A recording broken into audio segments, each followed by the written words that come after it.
ناظرین، آپ کو بڑی اہم خبر سے آگاہ کر رہے ہیں۔ ملک بھر میں رمضان المبارک 1445 ہجری کا چاند نظر آ گیا۔ آج نماز تراویح اور کل پہلا روزہ ہوگا۔ رمضان المبارک کا چاند دیکھنے کے لیے مرکزی روایت حلال کمیٹی کا اجلاس آج پشاور میں منعقدہ ہوا، جس کی صدارت چیئرمین روایت حلال کمیٹی مولانا عبدالخبیر آزاد نے کی۔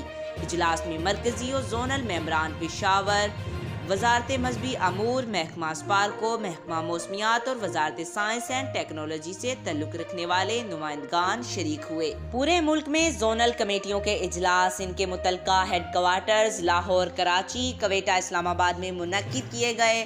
چیئرمین مرکز روایت حلال کمیٹی مولانا محمد عبدالخبیر آزاد نے مختلف شہروں کی شہادتیں موصول ہونے کے بعد چاند کی رؤیت کا اعلان کیا۔